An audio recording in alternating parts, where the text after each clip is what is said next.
আলহামদুলিল্লাহ ওয়াসসালাতু ওয়াসসালামু আলা রাসূলিল্লাহ ওয়া আলা আলিহি ওয়া সাহবিহি ওয়া মান ওয়ালা আম্মা বা'দ ফাআউযু বিল্লাহি মিনাশ শাইতানির রাজীম বিসমিল্লাহির রহমানির রহিম ফামান কানা ইয়ারজু লিকা'a রাব্বিহি ফালইআমাল আমালান সালিহান ওয়া লা ইউশরিক বিইবাদাতি রাব্বিহি আহাদা। আলহামদুলিল্লাহ, আমি আজকে আপনাদের এই মাহফিলের সভাপতি মানে তো আলোচনা নাই। সভাপতি নাম থাকলে আর আলোচনা শোনার মন মানসিকতা এনার্জি কিছুই থাকে না। আলোচক বা প্রধান বক্তা, যারা আমন্ত্রিত বক্তা আলোচক, তাদেরই আলোচনা শোনার জন্য সবাই আগ্রহী হয়ে থাকে। আলহামদুলিল্লাহ, আমি শুধু গ্যাপ পূর্ণ করতেছি। আল্লাহ তাবারক ওয়া তাআলা যদি তৌফিক দান করেন তাহলে ইনশাআল্লাহ আলোচনা করব। তো আমিও বিভিন্ন জায়গায় যাই। গতকালকে যেমন একসাথে ছিলাম সোনারগাঁয়ে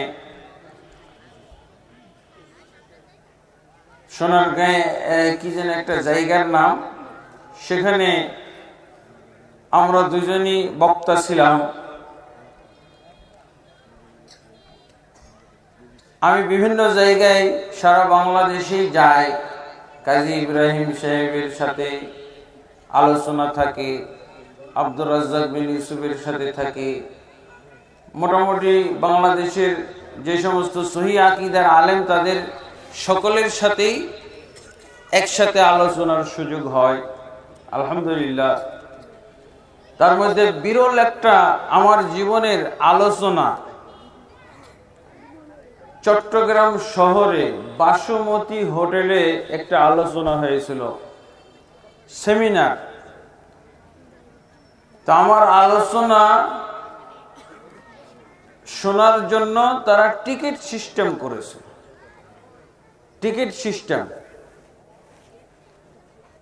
টিকিটের মূল্য কত? 1000 টাকা। আপনারা কত টাকা দিয়েছেন? আজকে তো মাংনাও আলোচনা শোনার মানসিকতা নেই, আছে? বাস্তব ঘটনা। বাসমতি হোটেলের হল রুমে তারা এই সেমিনারের আয়োজন করেছিল।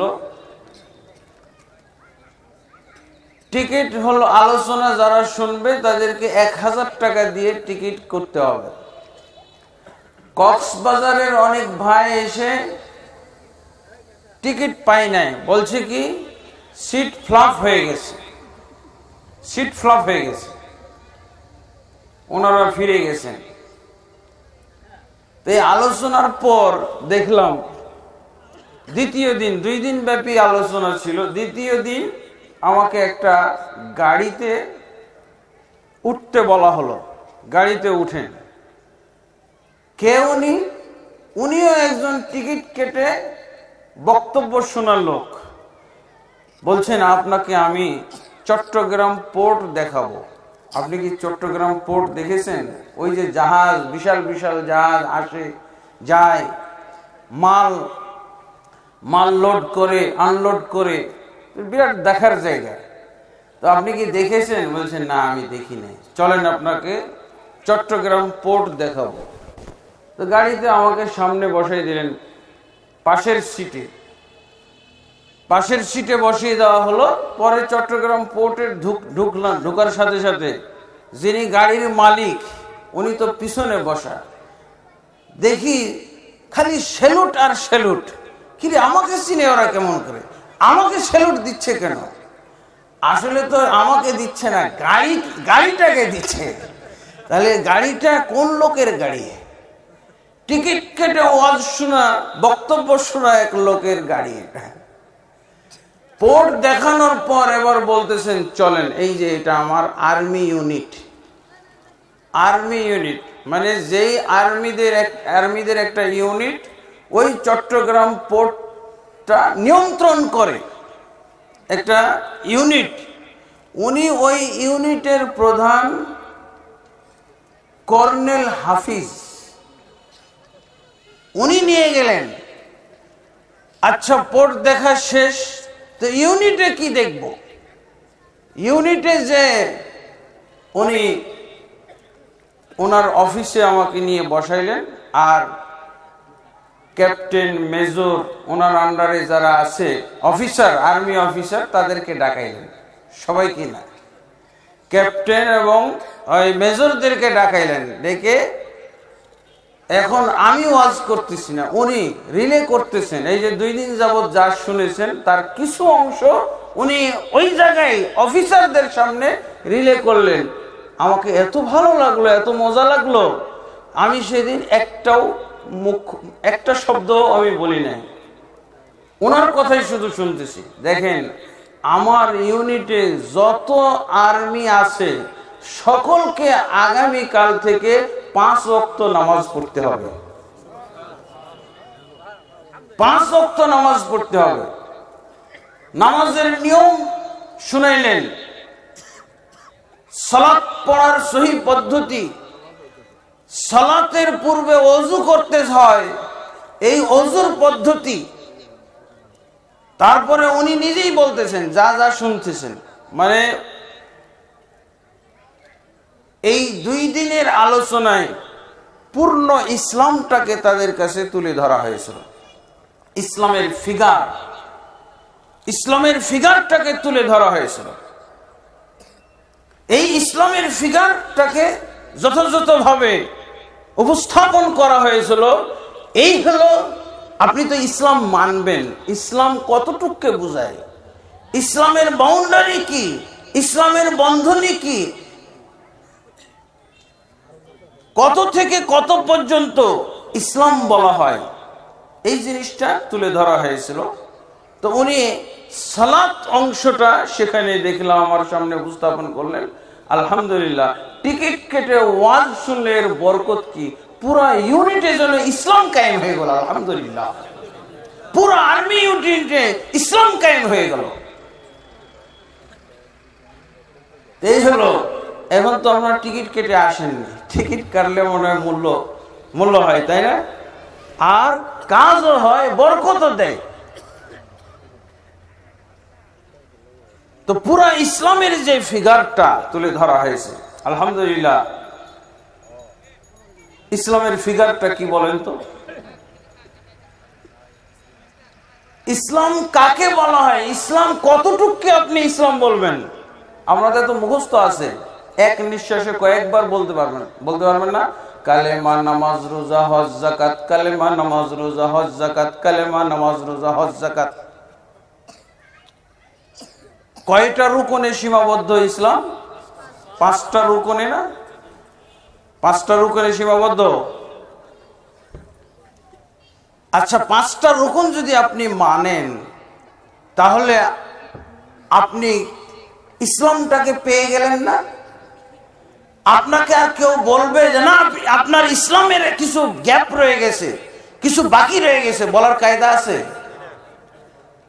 বলার কায়দা আছে? নাই।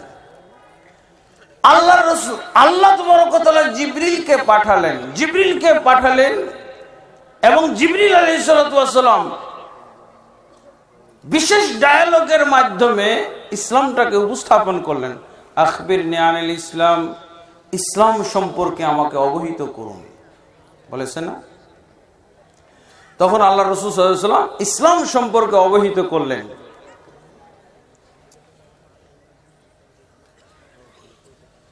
ইসলাম কি?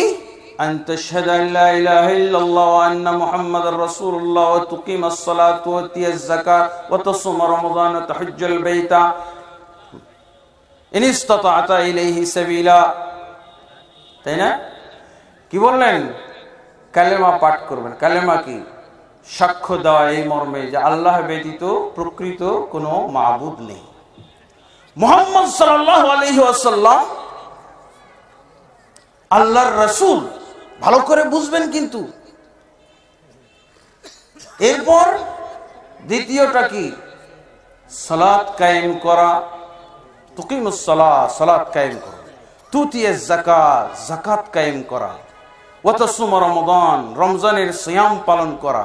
ওয়া তাহুজ্জাল বাইতা, এবং বাইতুল্লাহর হজ পালন করা। ইসলামের কয়টা রুকন হলো? সাহাবায়ে কেরাম কয়টা রুকন পালন করতেন? 5টা, 6টা করতেন না? 7টা, 8টা, 9টা, 10টা। আল্লাহর রাসূল সাল্লাল্লাহু আলাইহি ওয়াসাল্লামের যুগে এই 5 পর্যন্ত যারা পালন করত তাদেরকে বলা হতো ইসলাম মান্যকারী, ইসলাম পালনকারী। আর যে ইসলাম পালনকারী ওই ব্যক্তিকে বলা হয় মুসলিম। ওই ব্যক্তিকে কি বলা হয়? মুসলিম। বলেন আর কি পালন করতে হবে? 6 নম্বর আছে। কিন্তু আমাদের বাংলাদেশে অনেক মুসলমান বিশ্বাস করে 6 নম্বর আছে, 7 নম্বর আছে। মানে অনেক মুসলমান দাওয়াতি শুরু করে, ওদের আলোচনায় শুরু হয় 6 নম্বর রুকুন থেকে। 6 নম্বর রুকুন, 7 নম্বর রুকুন, 8 নম্বর রুকুন।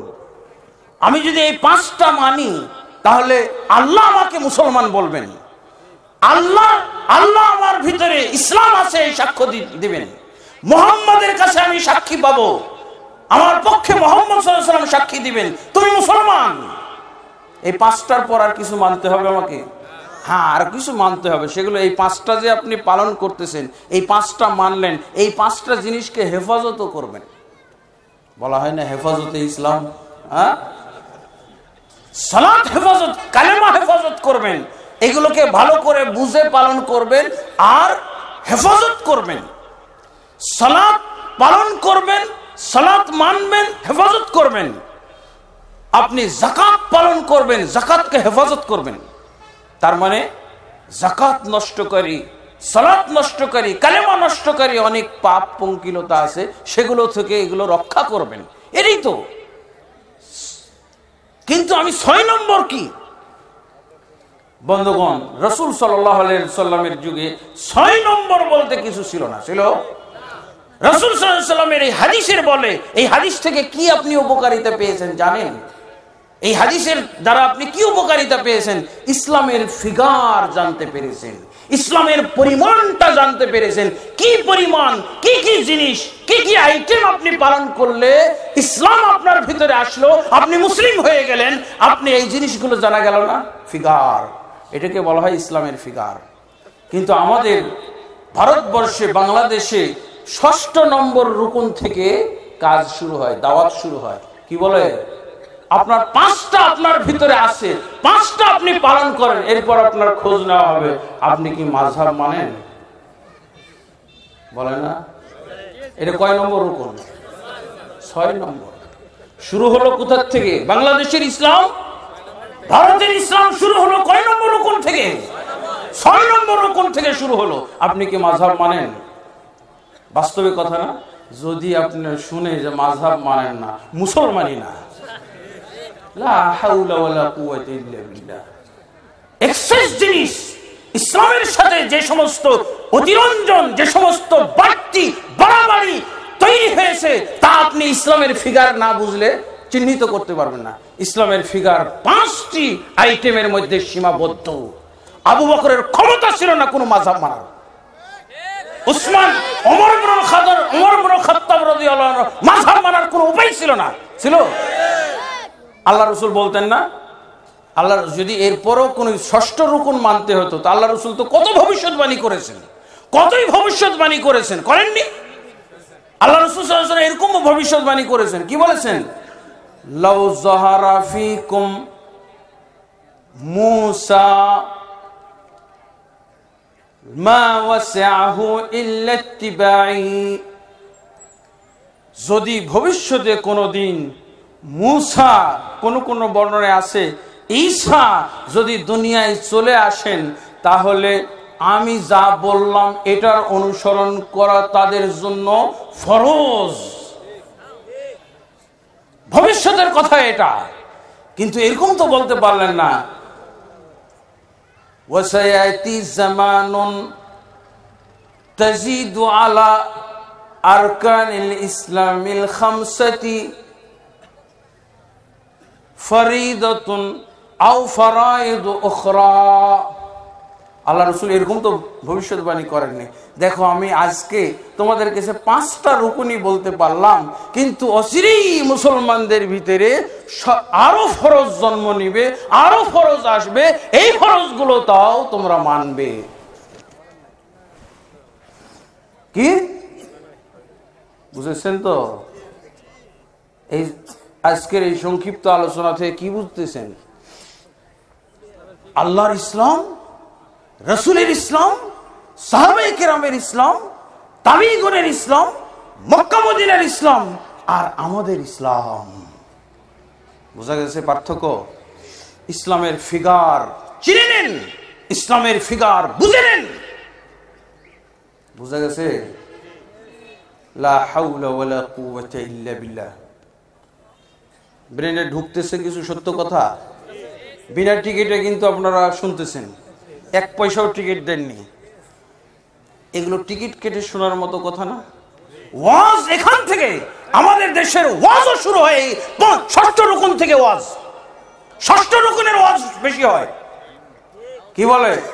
তারপরে রাসূল যে রুকুনগুলো ছেড়ে গেলেন, এই রুকুনের ব্যাপারে আপনি মুফতি সাহেবের কাছে যে জিজ্ঞেস করেন, মুফতি সাহেব আমি নামাজ পড়ি না, অমুক 5 ওয়াক্ত নামাজ পড়ে না, সে কি মুসলমান? সে বলবে মুসলমান। কারণ আল্লাহ এবং রাসূল যেই রুকুনগুলো দিয়ে গেছেন, এই রুকুনগুলো এখন হালকা, এগুলো ছেড়ে দিলে মুসলমান। কিন্তু 6ষ্ঠ রুকুন যদি ছেড়ে দেন, এই লোক মাযহাব মানে না, মুসলমান নয়, কারো কাছে আপনি স্থান পাবেন না। আর বাংলাদেশে বিশেষভাবে অনেক মুফতি সাহেব আসেন, আপনি যদি যে বলেন আমি 6ষ্ঠ রুকুনটা পালন করি না, মাযহাব পালন করি না, তখন কি বলবে? আপনার ইসলাম নাই, এখানে কোনো দরদ নাই, এখানে কোনো ছাড় নাই। যত বড় হুজুরের কাছে যাবেন, বাসে চড়ে যদি চট্টগ্রাম সফর করে যান, সবচেয়ে বড় হুজুরের কাছে, উনি তো আরো কড়া করে বলবে, হ্যাঁ মাযহাব মানো না, আবার মুসলমান হইতে আসছে আমার কাছে। 6ষ্ঠ রুকুনের পাওয়ার বেশি। কেন পাওয়ার? কেন? সব হুজুর একমত। আর ওগুলো থেকে একমত হয়েছে নাকি? সালাত ত্যাগের ক্ষেত্রে, সালাত ত্যাগ করলে আপনি মুসলমান থাকবেন না, এই ফতোয়া শুনতে হলে আপনাকে মক্কায় যেতে হবে। এখানে পাবেন না। এখানে শুধু ছাড় দেওয়ার ফতোয়া, এখানে শুধু ছাড় দেওয়ার মুফতি খুঁজে পাবেন। কি বলবে? ও আকরামুজ্জামান বলছে নামাজ ত্যাগকারী ব্যক্তি কাফের, ও তো খারিজি হয়ে গেছে। খারিজি আছে না? আরে আল্লাহর রাসূল সাল্লাল্লাহু আলাইহি ওয়াসাল্লাম ইসলামের যেই ফিগার বলে গেলেন, ইসলামের যে আইটেম গুলো বলে দিলেন, 5 সংখ্যা দিয়ে বলে দিলেন, আপনার কত বড় ধৃষ্টতা আপনি তার ভিতরে বাড়িয়ে দিলেন। বাড়িয়ে দিয়েছে না? তারপর আরেক শ্রেণীর মুসলমান, এই বাংলাদেশের ধৃষ্টতা কি? যখন মাযহাব নামক ফরজ বলে না, মাযহাব মানে ফরজ, এটা বলে না 5-এর মধ্যে আছে, তো ফরজ হলো কি করে? ইসলামের 5টা মৌলিক ফরজ, এটা যদি ফরজ হয় তাহলে এটা 6 নম্বর না? এটা 6 নম্বর ফরজ। আমাদের কাজ, আমাদের দাওয়াত, আমাদের তাবলীগ 6 নম্বর ফরজ থেকে শুরু। কারণ এগুলো এখন মক্কা মদিনার লোকেরা প্রচার করবে, আমাদের প্রচারের আইটেম পেয়ে গেছি আমরা। কি এখন আপনি 6 নম্বর থেকে দাওয়াত চালাইবেন, সব জায়গায় একই। আল্লাহর কসম যা বলছি মদিনার ইলম। এটা কিসের ইলম? মদিনার ইলম। আপনি আরবি পাঠ করেন না ঠিকই, বুনিয়াল ইসলাম আলা খামসিন, আপনি পাঠ করছেন না শুধু, কিন্তু আমল করছেন। তো আমল দেখে যদি হাদিস যদি আমরা হাদিসের ভাষা তৈরি করি, তাহলে কি হবে? বুনিয়াল ইসলাম আলা আশরিন, ইসলামের ভিত্তি রাখা হয়েছে 10টি জিনিসের উপরে। আমল দেখে যদি হাদিসের ভাষা ঠিক করি, আমল না, এটা কি আমল হচ্ছে না? আমল কিসের বেশি হচ্ছে? 5 রুকুনের ব্যাপারে শিথিলতা। যে কোনো মুফতির কাছে যাবেন, ও আপনি নামাজ পড়েন না, তারপরে আপনাকে বাঁচানোর জন্য জিজ্ঞেস করবে, আপনি নামাজ পড়েন না ঠিক আছে, কিন্তু আপনি কি স্বীকার করেন না স্বীকার করেন না? হ্যাঁ হুজুর আমি স্বীকার করি, নামাজ পড়া খুব ভালো জিনিস, নামাজ পড়া উচিত, স্বীকার করি। ও স্বীকার করেন, ঠিক আছে মুসলমান, আপনি মুসলমান। কিন্তু যদি মাযহাব না মানে, এখানে কোনো ছাড় নাই। আছে কারো কাছে ছাড়? শুনেছেন মুসলমান হয়? যত বড় হুজুরের কাছে যাবেন তত আপনার রাস্তা বন্ধ। যাবেন ঢাকাতে যান না, বসুন্ধরায় যান, এই ফতোয়া নিয়ে আপনাকে আসতে হবে। গাড়িতে উঠে যদি চট্টগ্রামে যান এই ফতোয়া নিয়ে আসে, কোথাও স্থান নাই আপনার। নামাজে ছাড় আছে, যাকাতে ছাড় আছে, সিয়ামে ছাড় আছে, এগুলো কিচ্ছু না করলে কোনো সমস্যা নাই, কিন্তু ষষ্ঠ রুকন যদি ছেড়ে দেন খবর আছে। অনেক জায়গায় কবরও দিতে দেয় না, কবর হবে না, তোর দুনিয়াতে স্থান নাই, কবরস্থানে মরার পরও স্থান দেয় না। আমি কিছু ভাইকে কবরস্থানের টাকা উঠাই দিছি, কিছু কবর দিতে দিবে না, কেন? ষষ্ঠ রুকন মানি না আমরা। ষষ্ঠ রুকনের ব্যাপারে সবার একমত, কাফের, মুসলমানই না। ভাই এই কথাটা কি শুনেন আপনারা? বলেন মিথ্যাবাদী, কোনো অসুবিধা নেই, আপনি বলেন। আমি বাংলাদেশের মানুষ, বাংলাদেশের ওয়াজ করতেছি, বাংলাদেশের পরিবেশ থেকে আমার শিক্ষা, বাংলাদেশের পরিবেশ থেকে এগুলো জানা আমার। ষষ্ঠ রুকন শুনেন। তারপরে সপ্তম রুকন জানেন? সপ্তম রুকন হলো তরিকা মানতে হবে। তরিকা মানেন না, মুসলমান নাকি ওটা? সপ্তম রুকন এটা। এরা পড়ে না, এরা আমল করে, এরা ইসলামের বিকৃতি সাধনকারী। আমি মদিনার থেকে লেখাপড়া করে এসেছি, মদিনার ইসলাম এরকম নয়, মদিনার ইসলাম এরকম নয়, আল্লাহর কসম করে বলছি মদিনার ইসলাম এরকম নয়। আমাদের এটা বাংলাদেশি ইসলাম হয়ে গেছে এখন। সপ্তম রুকনের পাওয়ার বেশি কি? রাসূলের বলে যাওয়া রুকনের পরের রুকনগুলোর দেখেন পাওয়ার কি। আল্লাহর রাসূলের বলে যাওয়া রুকনে ছাড় আছে, ফরজগুলোতে ছাড় আছে, সবাই ছাড় দিবে, কিন্তু এখানে কেউ ছাড় দেবে না। তরিকা কি মানেন? তরিকা মানেন না, মুসলমানই না। কয় নম্বর রুকন দেখছেন? বানানোর রুকনগুলোর পাওয়ার বেশি। বানানো যেগুলো রুকন, যেগুলো দেশি রুকন, হ্যাঁ দেশি রুকন যেগুলো, দেশি জিনিস তো বেশি পছন্দ করি না। খারাপ লাগতেছে নাকি? হক কথা না? হ্যাঁ, এগুলো না হক বলার কোনো উপায় আছে? না হক বলবেন, আপনি আপনার বিবেককে অস্বীকার করলেন, বিবেকের সাথে কুফরি করলেন, আপনি কোরআনের সাথে কুফরি করলেন। এটাই হলো বাস্তবতা। এই বাস্তবতা ছাড়া আর কিছুই নেই এই দেশে। আল্লাহ আমাদেরকে হেদায়েত দান করুন। হেদায়েতের দোয়া চাইতে হবে না আমাদেরকে। বন্ধুগণ, এই হলো ইসলামের ফিগার, বাড়তেছে খালি। তরিকা মানেন না, ইসলাম নাই। তরিকার মধ্যে কি, তরিকা কি জিনিস, এগুলোর ব্যাখ্যা বিশ্লেষণ আছে। তরিকা মানে পীর ধরা। তরিকা মানে কি? পীর ধরেন না, আপনি মুসলমান না, আপনাকে জান্নাতে কে নিয়ে যাবে? জান্নাতে যাওয়ার কোনো উপায় নাই। আপনি জাহাজে উঠতে পারবেন না, হ্যাঁ জাহাজ, বুঝেছেন? ওরা এই কয় নম্বর রুকন? সপ্তম নম্বর রুকন। কেন এগুলো রুকন বলছি? এগুলো আল্লাহর এবং রাসূলের বলে যাওয়া রুকনের চেয়েও পাওয়ারফুল বানিয়েছে এগুলোকে, নাউজুবিল্লাহ। এই ওয়াজ আমরা কখনোই শুনি নাই মক্কা মদিনাতে। এই জন্য মুসলমান আজও মক্কা মদিনার, সৌদি আরবের মুসলমানরা এক দলভুক্ত, ঐক্যবদ্ধ। কেউ যদি দুইটা দলের নাম বলতে পারেন 2 লক্ষ টাকা পুরস্কার দেওয়া হবে। দুইটা দলের নাম বলেন, কেন আপনার ইসলাম এরকম হলো? আমি কি স্বীকার করি নাকি? আপনার সাথে তো আমার দ্বিমত হবেই। আমি 5 রুকনে বিশ্বাসী, আপনি 10 রুকনে বিশ্বাসী। আপনি ইসলামের বিকৃতি সাধন করেছেন, আপনার ইসলামই তো ভিন্ন, তা আমার সাথে মিলবে কি করে? অবশ্যই তো দল হয়ে যাবে, অবশ্যই দুই দল হবে, আরো বহু দল হবে, হকপন্থীর দল, বাতিল এবং বেদাতীদের দল। বন্ধুগণ, আলহামদুলিল্লাহ অনেকে হিদায়াত হচ্ছে। চট্টগ্রামে দেখলে আশ্চর্য হয়ে যায়, এত লোক, সব বেদাতের ভরা, কবর পূজা, মাজার পূজা, পীর পূজা, ফকির পূজা, ল্যাংটা পূজা, সব যেখানে আছে। আলহামদুলিল্লাহ চট্টগ্রামে এই টিকিট সিস্টেমে ওয়াজ শুনে এত বরকত হয়েছে, এত বরকত হয়েছে। আলহামদুলিল্লাহ।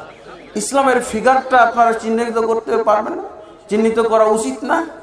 কেন আপনারা ইসলামের ফিগার ভুলে গেছেন? এটা কি খুব আমি আশ্চর্য কোনো ওয়াজ করতেছি নাকি? অজানা কোনো ওয়াজ নাকি? শুধু ইসলামের ফিগার। কেন ইসলামের ফিগার আপনি নির্ধারণ করবেন? আল্লাহ তাবারক ওয়া তাআলা কোরআন মাজিদের সূরা আল মায়েদার 3 নম্বর আয়াতে বলেছেন, আল-ইয়াওমা আকমালতু লাকুম দীনাকুম ওয়া আতমামতু আলাইকুম নি'মাতি আজকের দিন তোমাদের জন্য তোমাদের দিনকে পরিপূর্ণ করে দিলাম। কে বলছেন এটা? এটা আমাদের আল্লাহ ইসলামের প্রশংসা করেছেন। এটা ইসলামের প্রশংসা না, আল্লাহর ভাষায় ইসলামের প্রশংসা। আল্লাহ কি বলছেন? তোমাদের দিনকে আমি পরিপূর্ণ করে দিলাম। পরিপূর্ণ দিনের মধ্যে আর 6 নম্বর বাড়ানো যায় নাকি? পরিপূর্ণ কাকে বলা হয় ভাই? বাড়ানো যাবে না, কমানো যাবে না, রদ বদল করা যাবে না। 3টা জিনিস যদি আপনি মানতে পারেন, 3টা সূত্র পরিপূর্ণ। আল্লাহকে বিশ্বাস করার, এই আয়াতকে বিশ্বাস করার 3টা সূত্র। কয়টা সূত্র? 3টা। আল্লাহ যেহেতু বললেন ইসলাম পরিপূর্ণ, তাহলে পরিপূর্ণ জিনিস, পরিপূর্ণ কাকে বলা হয়? যেটা বাড়ানোর সুযোগ নাই। বাড়ানোর সুযোগ আছে, তাহলে ওটা পরিপূর্ণ হলো কি করে? হ্যাঁ, কমানোর সুযোগ নাই। আর একটা কি? রদ বদল, চেঞ্জিং এর সুযোগ নাই। যেটা যেখানে আল্লাহ রসুল সেট করে গেছেন সেটা সেখানে আপনি চেঞ্জ করবেন না। ডানেরটা বামে, বামেরটা ডানে, রুকু পরে সিজদা আগে, চেঞ্জ করতে পারবেন? এটাকে বলা হয় রদ বদল। আপনি যদি এই আয়াতে বিশ্বাসী হন, তাহলে 3টা সূত্র আপনাকে মানতে হবে। আল্লাহ যে ইসলাম আল্লাহ যে ইসলাম প্রেরণ করেছেন, রসুল যে ইসলাম প্রচার করেছেন, সাহাবায়ে কেরাম যে ইসলাম পালন করেছেন, সেই ইসলামটা পরিপূর্ণ। অতএব বাড়ানো যাবে না। 6ষ্ঠ রুকন, সপ্তম রুকন, 8ম রুকন, 9ম রুকন, এগুলো করা যাবে? যাবে না। এগুলো হয়েছে না? এত কড়াকড়ি কেন ভাই? হ্যাঁ, তাহলে তো আমার যদি এখানেই যদি আমার ইসলাম চলে যায়, তাহলে ওনারা তো এই জিনিস পাই নাই, তাদের ইসলাম থাকলো কি করে? তাহলে আল্লাহ যে ইসলামকে পরিপূর্ণ করে দিলেন, সেই ইসলাম কি? সেই ইসলাম বাড়ানো যাবে না, কমানো যাবে না, রদ বদল করা যাবে না। সূত্রগুলো মনে মুখস্থ হয়েছে? খুব কি কঠিন সূত্র নাকি? অঙ্কের সূত্রের মতো। অঙ্ক সূত্র ভিত্তিক যদি অঙ্ক করেন, তাহলে কি হয়? ফলাফল বিশুদ্ধ হয়। এরকম ইসলামের এই 3টা সূত্র, আল্লাহ যে ইসলাম নাজিল করেছেন, এর ভিতরে বাড়ানো যাবে না, কমানো যাবে না, আর কি চেঞ্জিং, রদ বদল করা যাবে না। তাহলে আপনি কি পাবেন? আল্লাহর নাজিলকৃত ইসলামটা পাবেন, রাসূলের প্রচারকৃত ইসলামটা পেয়ে যাবেন, সাহাবায়ে কেরামের পালনকৃত ইসলামটা পেয়ে যাবেন। আলহামদুলিল্লাহ। এরকম ভাবে দেখা যায় যে এক একজন এক একটা ইসলামের বাড়তি আর কমতির কাহিনী দেখবেন। বিভিন্ন দরবারে যে 3টা কাজ চলে, ভিন্নতার কারণে এক এক দরবারে এক এক ধরনের চলছে। কারণ কি? এই দরবারগুলোতে এই কাজই হয়, বাড়ানো হয়, কমানো হয়, আর রদবদল করা হয়। এই 2টার কারণে ভিন্নতা দেখবেন মুসলমানদের ভিতরে। গেলে সবাই এক দরবারে যাই, চলেন সবাই দেওয়ানবাগি যাই, সমস্যা নাই। কিন্তু কি হলো? আরেক দিকে যাচ্ছি, আরেক দিকে চলে যাচ্ছি কেন? বন্ধুগণ, এই হলো ব্যাপার। ইসলামের ফিগার চিহ্নিত করা আজকে খুবই প্রয়োজন, খুবই গুরুত্বপূর্ণ ব্যাপার। ইসলামের ফিগার দেখছেন, আমি কিন্তু জানা ওয়াজ করতেছি, অজানা ওয়াজ না, খালি বুঝার কথাগুলো বলছি। আমাদেরকে ইসলাম শুধু শিখলে হবে না, ইসলাম শুধু শুনলে হবে না, ইসলাম শুধু আমাদের পড়লে হবে না, বুঝতেও হবে। আজকে ইসলাম শোনা আছে, শেখা আছে, আজকে ইসলাম বুঝার ওয়াজ শুনতেছেন আপনারা। কি ইসলাম বুঝতেছি, বুঝতে হবে। আপনি বুঝলে, ইসলাম বুঝলে আরো আরেক শ্রেণীর মুসলমান ইসলামের ফিগার বুঝছেন, তাহলে এই 5টা জিনিসের নামই তো ইসলাম হয়ে গেল, তাই না? আল্লাহ কি বলবেন যে তোমার ভিতরে ইসলাম নাই? রসুল কি বলবেন তোমার ভিতরে ইসলাম নাই? কি 5টা পরিপূর্ণ, আমার ভিতরে ইসলাম আছে। কিন্তু এরপরে কিসের মাধ্যমে?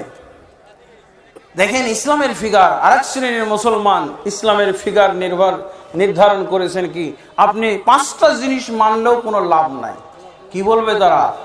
আপনি কি সংগ্রাম করেন? সংগ্রাম বুঝেন? তাদের কাছে ইসলাম মানে সংগ্রাম। আপনি নামাজ পড়লেও কোনো লাভ নাই, কালেমা বুঝলেও কোনো লাভ নাই, আপনি 5 ওয়াক্ত নামাজ, রোজা, হজ, যাকাত, আপনি 5টা জিনিসই মানছেন, তারপরে আপনাকে আরেকটা 6ষ্ঠ জিনিস প্রশ্ন করবে, আপনি কি সংগ্রাম করেন? আপনি কি আন্দোলন করেন? হ্যাঁ, আরে আপনি যদি বলেন না ভাই আমি কোনো সংগ্রাম আন্দোলন করি না, তো বলছে আপনার তো ইসলামই নাই। আন্দোলন করেন না, আপনি কিসের মুসলমান? এরকম এক শ্রেণীর মুসলমান বাড়িয়েছে না, এই এক শ্রেণীর মুসলমান বাড়িয়েছেন। আচ্ছা, আমি সংগ্রাম বাংলা বললাম, আরেক শ্রেণীর আছে ওরা আরবিতে বলে, আপনি কি জিহাদ করেন? 5টা রুকুন আপনি পালন করেন, এই নিয়ে তাদের কোনো 5টা রুকুন পালন করলে আল্লাহর দৃষ্টিতে আপনি ইসলাম পালনকারী মুসলিম, রাসূলের দৃষ্টিতে আপনি মুসলিম, ইসলাম আপনার ভিতরে এসে গেছে। 5-এর পরে আর ইসলাম বলেছেন নাকি আল্লাহ রাসূল সাল্লাল্লাহু আলাইহি ওয়াসাল্লাম? কিন্তু উনি কি বলছে, আপনি কি জিহাদ করেন? জিহাদ কি ভাই, আছে না এরকম কথা? জিহাদ নাই, মুসলমানই না। 6ষ্ঠ রুকনটার পাওয়ার, এরাও 6ষ্ঠ রুকন নির্ধারণ করেছেন কি, জিহাদ। কিতাল, আরেকটা শব্দ আছে কি, কিতাল। কিতাল মানে সশস্ত্র যুদ্ধ। কার বিরুদ্ধে যুদ্ধ করবো ভাই? কার বিরুদ্ধে যুদ্ধ করব? জানেন কার বিরুদ্ধে যুদ্ধ করতে হয়? আমাদের দেশে এরকম ঘটছে না, কাফের বলা এক শ্রেণীর যুবক, এরা কাফের ফতোয়া পাওয়ার পর বলছে আচ্ছা ঠিক আছে, নামাজ রোজা বাদ দিলাম, এখন জিহাদেই চলে যায়। হোলি আর্টিসান হোটেলে যেই ছেলেগুলো এই হত্যাযজ্ঞ চালিয়েছে, তাদের জিহাদ স্রোত দেখে মনে হয় না যে তারা ইসলাম বুঝে, খালি জিহাদই বুঝতো। তারা কি বুঝতো? জিহাদ বুঝতো। ইসলামের ফিগার যদি তাদেরকে জিজ্ঞেস করা হতো, ইসলামের ফিগারটা বলো দেখি, সে বলতে পারতো না, আমল নাই। দেখছেন কিভাবে ইসলামের ফিগার। আপনি তাহলে একেবারে এই যে ইসলামকে আল্লাহ রাসূল সাল্লাল্লাহু আলাইহি ওয়াসাল্লাম কি বলছেন, তামাসসাকু বিহা, ইসলাম যেটা আমি বলে গেলাম এটাকে তোমরা শক্তভাবে আঁকড়ে ধরো। শক্তভাবে আঁকড়ে ধরো কি, এই 5-এর মধ্যে সীমাবদ্ধ থাকো। 5-এর মধ্যে, হ্যাঁ জিহাদের কথা তো আছে কোরআনে। কোরআনের জিহাদ আর আপনাদের জিহাদ একরকম নয়। ইসলামের ফিগার বাড়িয়েছে না। এই যুবকগুলো নামাজ রোজা হজ যাকাত এগুলো কি ইসলাম মনে করে না? কি মনে করে? জিহাদ করা হলো ইসলাম, কিতাল করা হলো ইসলাম। কয়েকদিন আগে আমাকে এক ভাই ফোন দিল, ওসি সাহেব মাফ করবেন, এক ভাই ফোন দিল, ফোন দিয়ে কি বলতেছে, ভাই বিরাট সমস্যা, তবে সৌদি আরব থেকে এক আলেম আপনার নাম বলে দিয়েছে যে উনার কাছে যান, এই সমস্যার সমাধান পাবেন। কি বলছে? এক ভাই চলে গেছে। কোথায় চলে গেছে? সিরিয়া চলে গেছে। আর এক ভাই যাওয়ার জন্য পথ খুঁজতেছে। 2টা ফ্যামিলি টেনশনে পড়ে গেছে, বিরাট ধনাঢ্য ফ্যামিলি।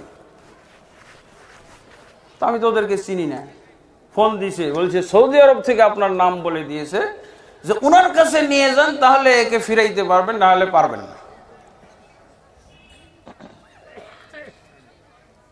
তো কি, এক ভাই চলে গেছে আর এক ভাই যাবে। তা আমি বলছিলাম, ভাই এইসব লোক হেদায়েত করতে যাওয়ার রিস্কি ব্যাপার। ও যদি বলে দেয় যে এই অবস্থা, এই জিহাদ বিরোধী হুজুর পাওয়া গেছে, তাহলে তো সর্বনাশ হয়ে যাবে। আমি এই রিস্ক নিতে পারবো না। তো বেচারারা চলেই আসলো, একদিন হঠাৎ করে চলে আসছে জুমার নামাজে, এই কাজী বাড়ি কি। তা আমি, তারপরও ব্যস্ততা ছিল আমার আর এক জায়গায়। তা আধা ঘন্টা তাকে সময় দেওয়াতে, বুঝাতে, আলহামদুলিল্লাহ সে সম্পূর্ণরূপে বদলে গেছে। এরা কোনো আলেমদের কাছ থেকে ফতোয়া নেয় না, কোনো আলেমদের কাছ থেকে তারা এগুলো যাচাই করতে যায় না। এইসব দৃষ্টিভঙ্গিগুলো ইন্টারনেট থেকে তারা দেখে উদ্বুদ্ধ হয়ে যায়। তারা এই সমস্ত কথাবার্তা শুনে এই পঞ্চম 5টা রুকুনের কথাই শোনে না, ওরা 6ষ্ঠ রুকুনের কথাই শুধু শোনে, 6ষ্ঠ রুকুনের ব্যাখ্যা বিশ্লেষণ। আলহামদুলিল্লাহ আছে, অবশ্যই কোরআনের ভিতরে জিহাদের কথা আছে, হাদিসের ভিতরে জিহাদের কথা আছে, কিন্তু জিহাদের নিয়ম নেই। আপনি নামাজ পড়বেন, নামাজের নিয়ম নাই, ওয়াক্ত নাই, শর্ত নাই, ওগুলো কে জানবে? আমি গবেষণা করে দেখেছি, এদের উদ্বুদ্ধ হওয়ার 2টা কারণ, একটা হলো ফজিলত, একটা হলো কোরআনের আদেশ। এতগুলো আদেশে জিহাদ করতে বলা হয়েছে কোরআনে, আর এতগুলো জিহাদের ফজিলত পুরস্কার বর্ণনা করা হয়েছে। দুই ধরনের আয়াত, দুই ধরনের দলিল দেখে তারা এরকম ঝাঁপিয়ে পড়ে। কয় ধরনের দলিল? একটা হলো আদেশ, জিহাদের আদেশ তো আল্লাহ দিয়েছে, ইয়া আইয়ুহান নাবিয়্যু জাহিদিল কুফফার ওয়াল মুনাফিকিনা ওয়াগলুজ আলাইহিম, হে নবী আপনি কাফেরদের বিরুদ্ধে জিহাদ করুন এবং মুনাফিকদের বিরুদ্ধে জিহাদ করুন, ওয়াগলুজ আলাইহিম এবং তাদের প্রতি আপনি কঠোর হয়ে যান। এটা কি সূরা তাহরিমের 7 নম্বর আয়াত। এই আয়াত সূরা তাওবার মধ্যে আছে। কিন্তু আদেশ তো পাওয়া গেল, তো কয়টা জিনিসে উদ্বুদ্ধ হয়? একটা হলো আদেশ, আল্লাহ আদেশ দিয়েছেন আমি পালন করব না, আকিমুস সালাত, সালাত কায়েম করো, আল্লাহর আদেশ পালন করি, আতুজ যাকাত, যাকাত আদায় করো, এই আদেশ পালন করি, কুতিবা আলাইকুমুস সিয়াম, তোমাদের প্রতি সিয়াম ফরজ করা হয়েছে, এই আদেশও পালন করি। কিন্তু জাহিদিল কুফার, জিহাদ করো কাফেরদের সাথে, এই আদেশ তো পালন করি না। আদেশ আছে, ফজিলত আছে। ফজিলত কি? মুজাহিদ ব্যক্তির রক্ত ঝরার সাথে সাথে তার সমস্ত গুনাহ মাফ হয়ে যায়, 70টা হুর তাদেরকে দেওয়া হবে, তাদের জান্নাতের ভিতরে 100 পর্যন্তই মর্যাদা বাড়ানো হবে, অন্য সাধারণ জান্নাতীদের চেয়ে 100 গুণ তাদের মর্যাদা বাড়বে। আচ্ছা, আদেশও পাওয়া গেল, ফজিলতও পাওয়া গেল, কিন্তু নিয়মটা জানতে হবে না? তৃতীয় জিনিস নিয়ম, নিয়মাবলী কি, প্রেক্ষাপট কি, এগুলো জানতে হবে না? নামাজ পড়ো বলা হয়েছে, জোহরের নামাজ কি বেলা 10টার সময় পড়ে ফেললে হবে? হ্যাঁ, অজু ছাড়া পড়লে হবে? এগুলো কি বলবেন? নামাজ যদি বলে যে কে বললো নামাজ হবে না, এই যে হয়ে গেল অজু ছাড়াও নামাজ হলো, আপনি নামাজ শুরু করলে অজু হবে, অজু ছাড়া নামাজ পড়লে অজু হবে না? হয়ে তো যাবে। আল্লাহু আকবার বললেন, সূরা ফাতিহা পড়লেন, রুকু করলেন, সিজদা করলেন, সবকিছু ঠিকঠাক করলেন, নামাজ তো হয়ে গেল। কিন্তু নিয়ম মাফিক হলো নাকি? বন্ধুগণ জানবেন, ইবাদত যদি বেনিয়ম হয় তাহলে ইবাদত বেদাত হয়ে যায়, আর জিহাদ যদি বেনিয়ম হয় এটা আমলের দিক থেকে বেদাত এবং সামাজিক নাম হলো সন্ত্রাসী কাজ। বুঝা গেছে? সামাজিক নাম হলো, আন্তর্জাতিক নাম হলো, যখন জিহাদ বেনিয়ম হয় তখন এটা সন্ত্রাসী কাজে রূপান্তরিত হয়ে যায়। বুঝা গেছে? এই জিনিস আলহামদুলিল্লাহ আধা ঘন্টা বোঝানোর পর স্থায়ীভাবে পরিশুদ্ধ হয়ে গেছে, বলছে এখন ব্যবসা বাণিজ্যে সে মনোযোগী হয়ে গেছে। ও বলছে যে আমি জীবনে ভুল করেছি, তাকে আলেমের কাছে যেতেই রাজি না, না আলেমরা কিছু বোঝে না, আমি ইন্টারনেটে যা দেখেছি সেটাই ঠিক, আমি ইন্টারনেটে যা বুঝেছি এটাই ঠিক, আলেমের কাছে যাওয়া যাবে না। আলহামদুলিল্লাহ আমার এই ব্যাপারে বেশ কিছু গ্রন্থ আছে, এই গ্রন্থগুলো বেশ কাজে দিচ্ছে সবাই। এই যে সন্ত্রাস, জঙ্গিবাদ, উগ্র, এটা কয়েকদিন আগে বের হয়েছে। তারপরে এই যে ইসলামের দৃষ্টিতে চরমপন্থা, জঙ্গিবাদ ও সন্ত্রাস, এই বইয়ের মাধ্যমে আলহামদুলিল্লাহ ব্যাপক ফলাফল হয়েছে,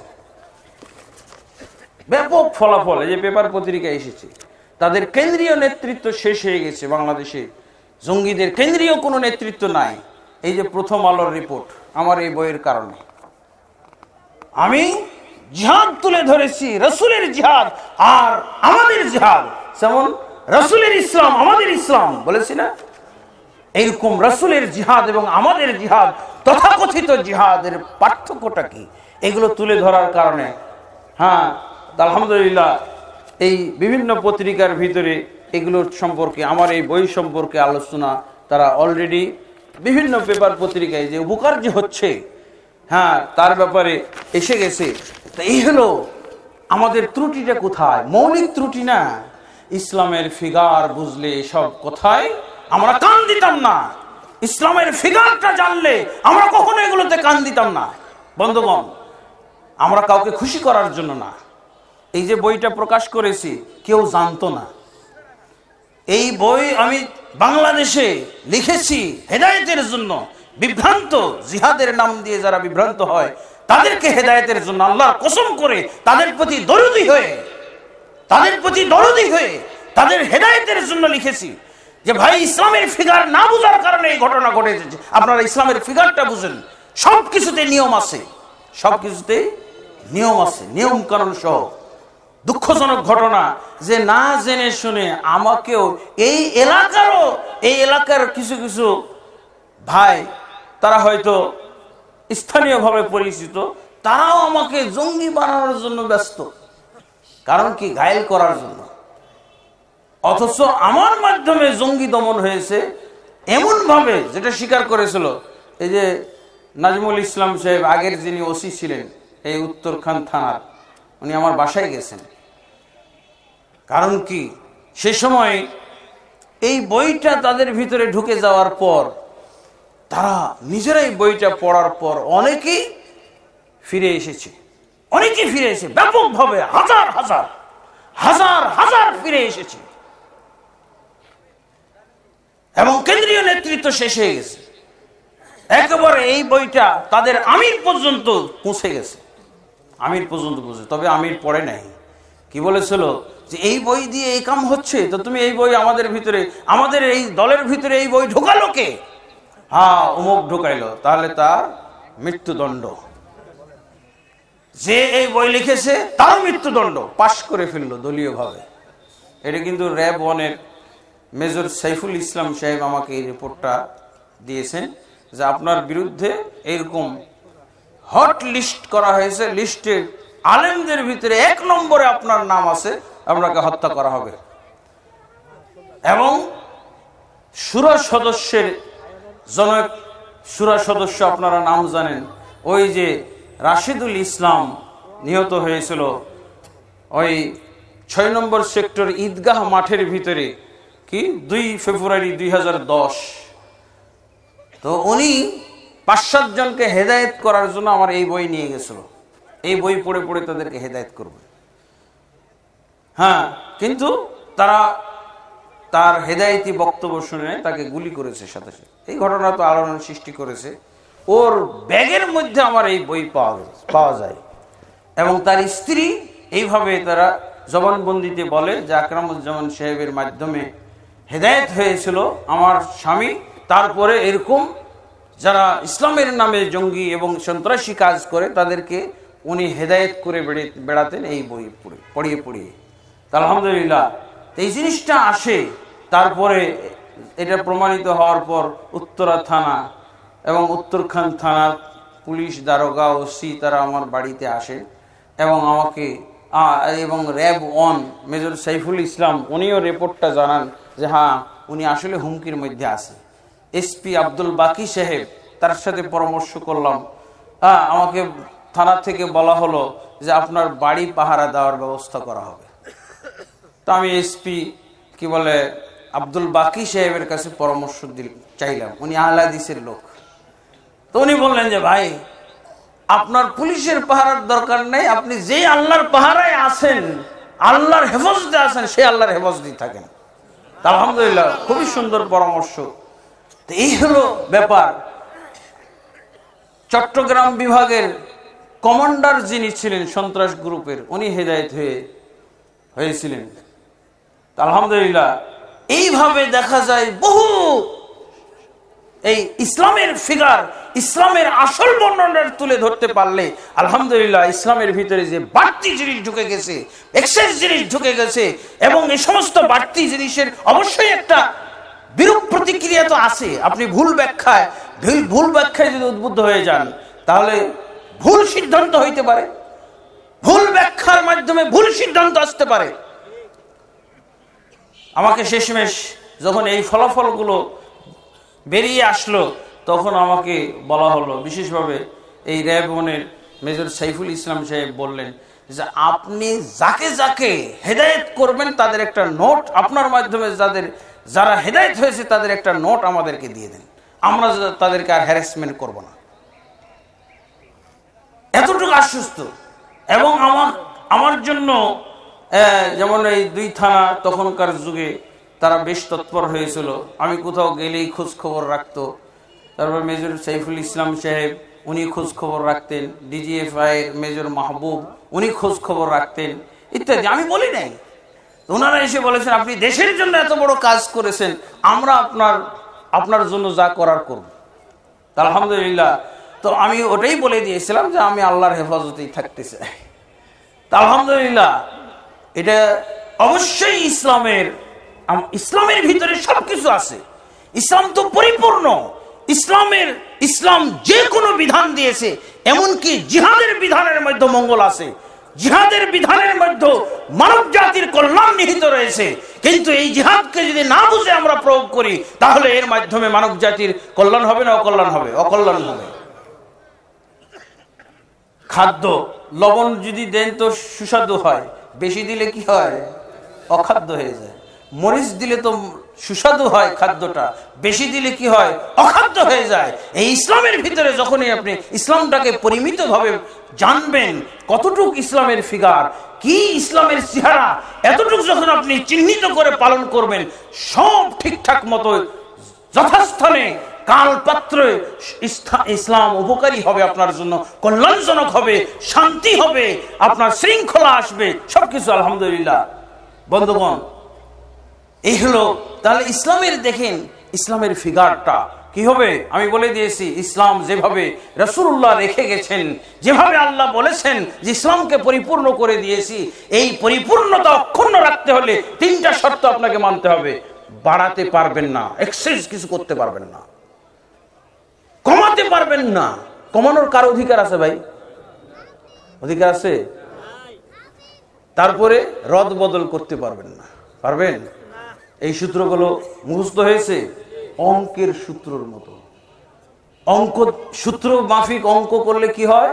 নির্ভুল হয়। সূত্র মাফিক ইসলাম বুঝলে ইসলাম নির্ভুল হয়।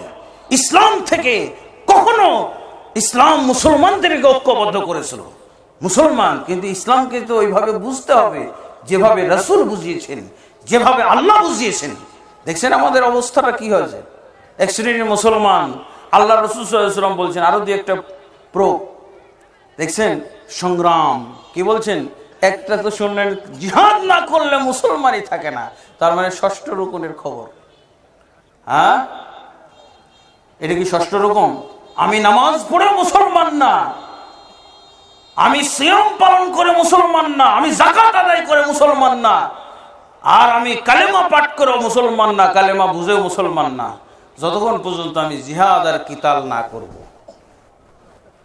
আর একদল কি বলতেছে? না, জিহাদ কিতাল না, আপনি সংগ্রাম করবেন। সংগ্রাম মানে কি? রাস্তায় যে হই হই হই হই হই হই হই হই, গাড়ি ভাঙো, হ্যাঁ বাস ভাঙো, এটা ভাঙো সেটা ভাঙো, হই হই হই, আগুন লাগাও। এ কি ভাই? এটার নাম কি? এটা কি আন্দোলন? এটা না হলো ও আপনি এই আন্দোলন করেন না, ইসলামী আন্দোলন করেন। ইসলামী আন্দোলনের নাম নাকি? ইসলামে কোথায় বলা হয়েছে সম্পদ নষ্ট করতে, গাড়ি পোড়াইতে, আগুন অগ্নি সংযোগ দিতে? কোন জায়গায় বলা হয়েছে? আমি কাউকে আঘাত করতে চাই না, আমি ইসলাম এবং ইসলামের সাথে এক্সেস জিনিস যেগুলো জড়িয়ে দেওয়া হয়েছে সেগুলো বুঝাইতে চাই। আমি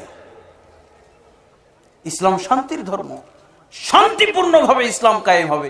রাসূলুল্লাহ সাল্লাল্লাহু আলাইহি ওয়াসাল্লাম যে ইসলাম কায়েম করেছিলেন মদিনায়, আমরা তো সবাই শুনি মদিনায় সর্বপ্রথম রাসূলুল্লাহ সাল্লাল্লাহু আলাইহি ওয়াসাল্লাম ইসলাম কায়েম করেছিলেন। বলেন তো একটা লোককে হত্যা করে কায়েম হয়েছিল? কে বলতে পারবেন? কয়টা লোককে হত্যা করে কায়েম হয়েছিল ইসলাম মদিনাতে?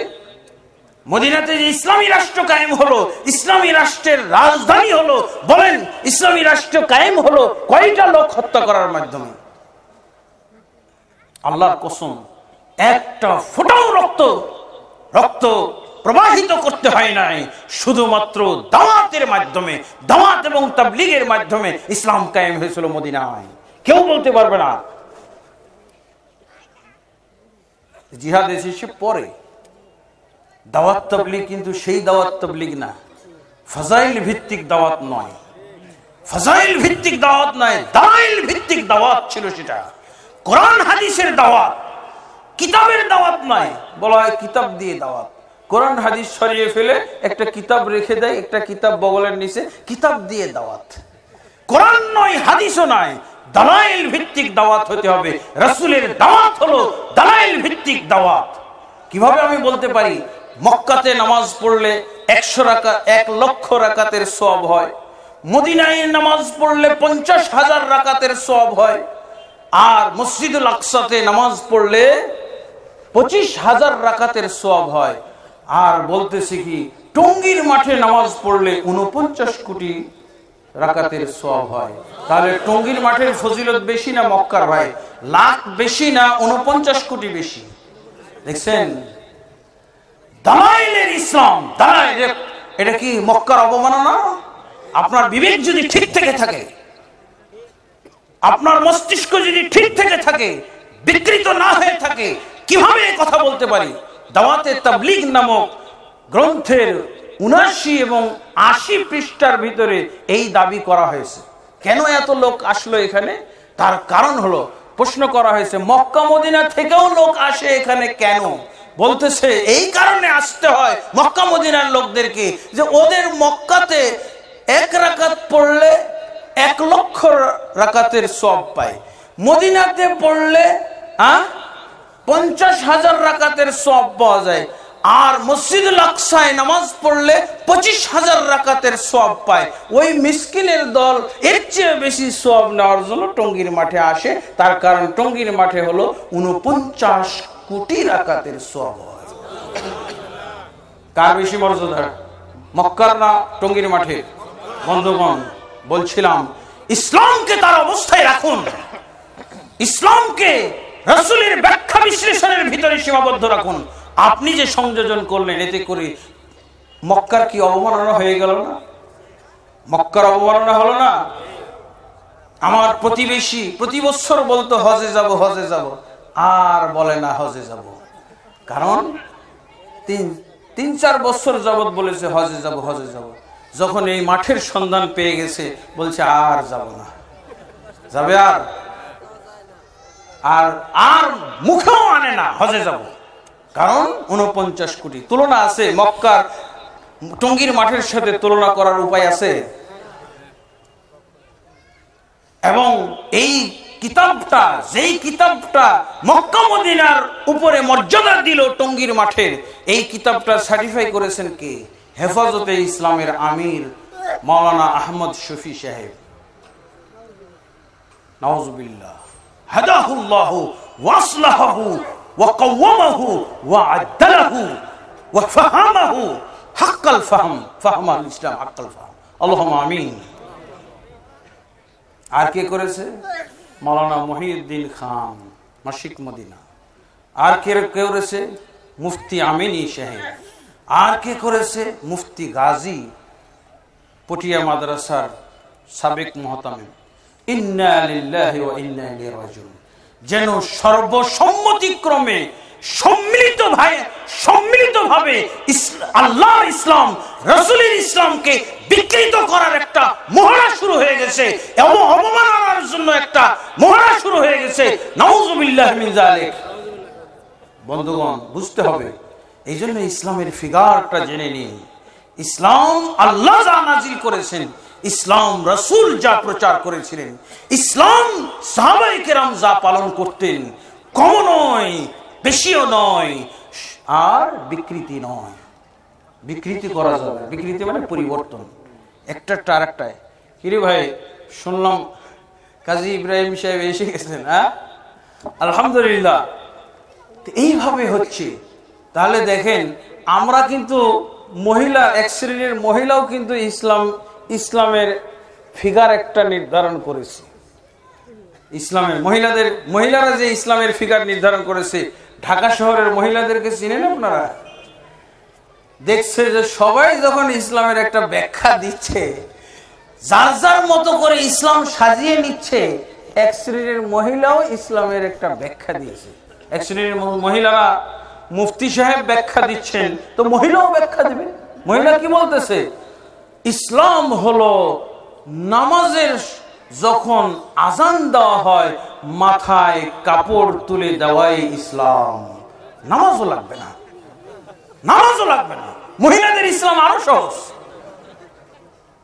কতগুলো মহিলা দেখবেন, অনেক মহিলা বেনামাজি যত মহিলা আছে, এখন আবার এদেরকেও ফেল করতেছে যে কাপড় দিলে ইসলাম। কতগুলো মহিলা এতদিন ছিল কি বলতো যে নামাজও লাগবে না, 5টা রুকনের কিছুই লাগবে না, হ্যাঁ, 6ষ্ঠ রুকনও লাগবে না, 7ম রুকনও লাগবে না, কিছুই লাগবে না।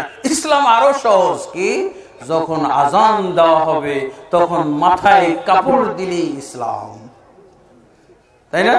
ও কি আর কিছু করে? দেখেন কিছু করতে, আজান দেওয়ার আগ পর্যন্ত বেপরদা, এক ওয়াক্ত নামাজ পড়ে না, জুমাও পড়ে না, কোনো খবর নাই।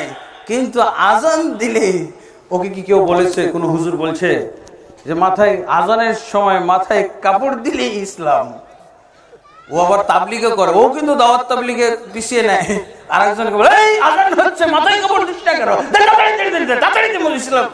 হ্যাঁ, তোর ইসলাম তো শেষ, তোর তো ইসলামই শেষ। দেখছেন ইসলাম কত সংক্ষিপ্ত হয়ে গেছে। একদল বাড়াইতে বাড়াইতে একবারে 10 পূর্ণ করে দিয়েছে।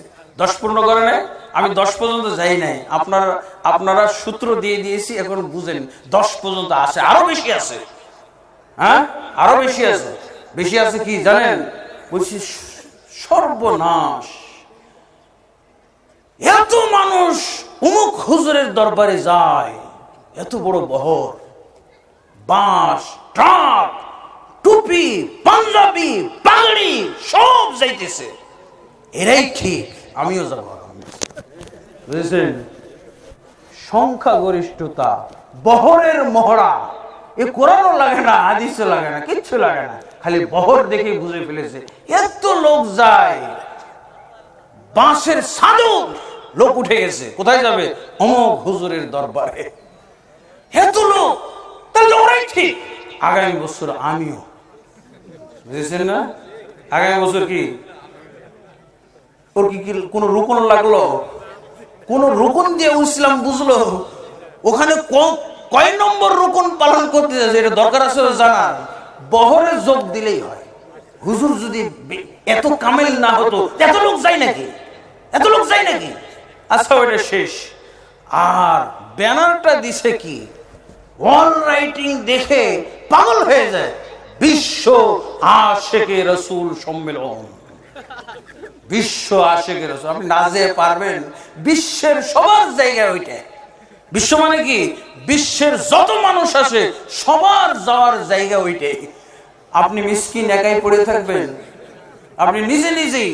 এটা কি গুমরাহির অটো সিস্টেম, কেউ বলে না, কেউ দাওয়াত দেয় না, আপনি নিজে নিজে দেখছেন আরে সর্বনাশ, এতগুলো গাড়ি কোথায় যাবে? ওই হুজুরের দরবারে, দেওয়ানবাগী হুজুরের দরবারে। বন্ধুগণ, কি এটা তো শেষ হলো, বিশ্ব আশিকি রাসূল শেষ হয়ে গেল। কতদিন পর আবার আরেকটা বহর রেডি। ওই বহরে কি নাম? ওই বহরের আরো চমকপ্রদ, বিশ্ব মুমিন মঞ্জিল। বিশ্ব মুমিন মঞ্জিল কয়টা বিশ্ব ভাই? বাংলাদেশে বিশ্বের শেষ নাই। হ্যাঁ, একবার ওই বিশ্বে গেল, বিশ্বটা কোথায়?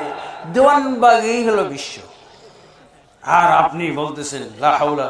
বন্ধুগণ, কোরআন অবমাননা কিভাবে হয়, ইসলাম অবমাননার কিভাবে মহড়া চলতেছে, সেটার দৃশ্য আপনাদেরকে দেখায়। কেউ কি কোরআন হাদিস দেখে, কেউ কি ইসলামের ফিগারটা কি। এই জন্য আগেই আমি ইসলামের ফিগার, আল্লাহর দৃষ্টিতে ইসলামের ফিগারটা কি, কোন জিনিসকে কাকে ইসলাম বলা হয় আপনাদের জানাও আজই তো করেছি।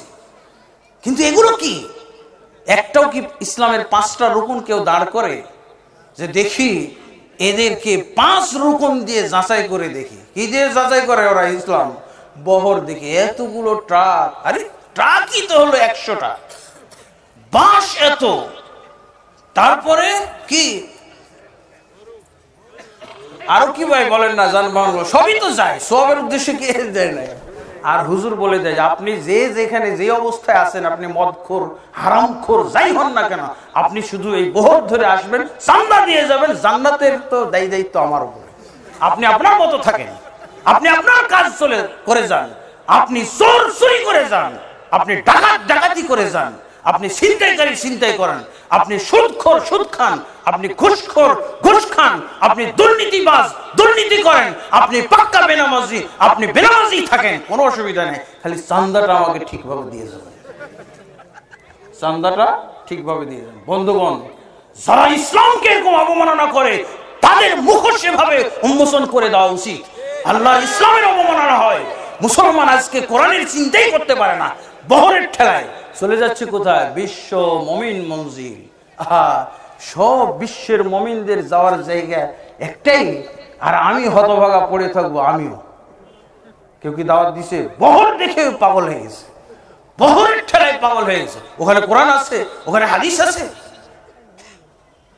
ওখানে আল্লাহ পাওয়ার কোন ব্যবস্থা আছে? আল্লাহ পাওয়ার ব্যবস্থা কি? আল্লাহ কোরআনে বলে দিয়েছে না, হুদাল লিল মুত্তাকিন, যালিকাল কিতাবু লা রাইবা ফিহি হুদাল লিল মুত্তাকিন।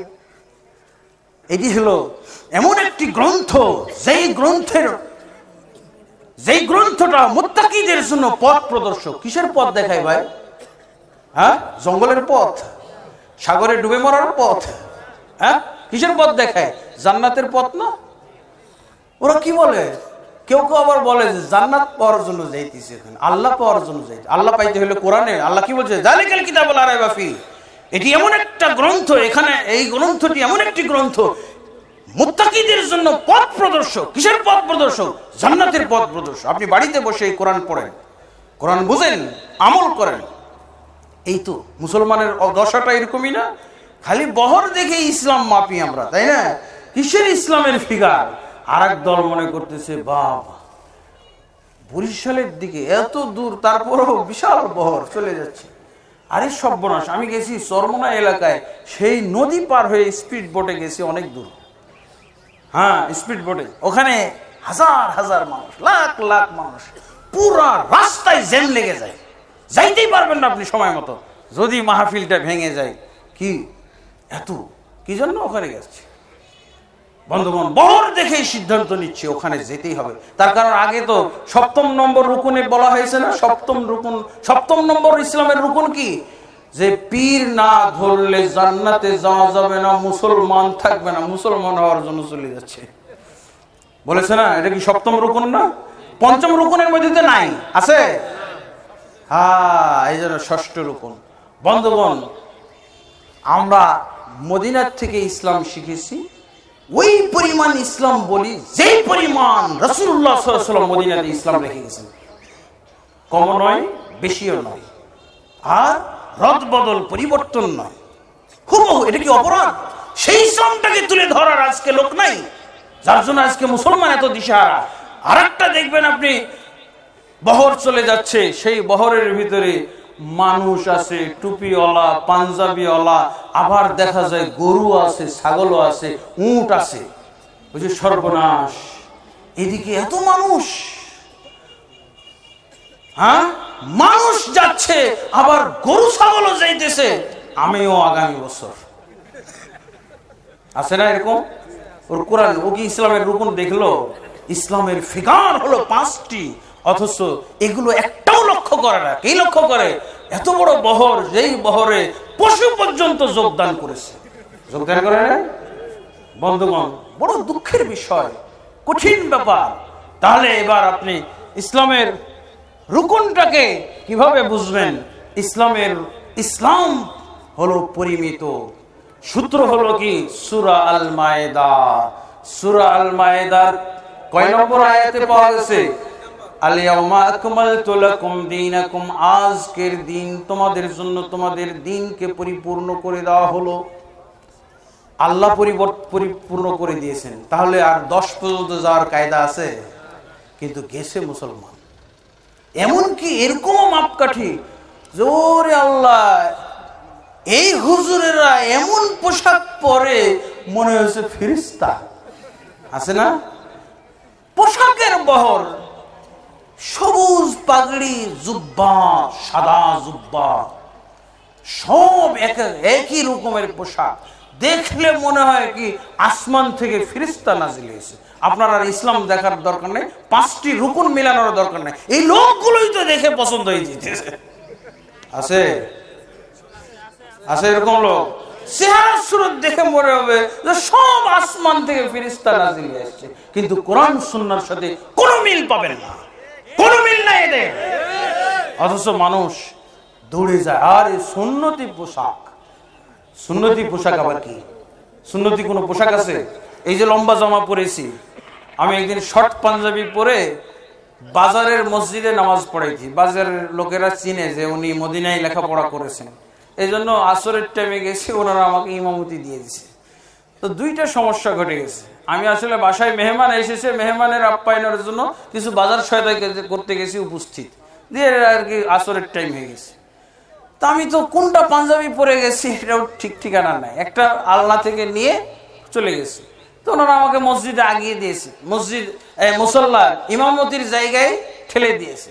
আমি তো একামত দিচ্ছে আর সবাই খালি মাথা চুলকাইতেছে, মাথা চুলকায়।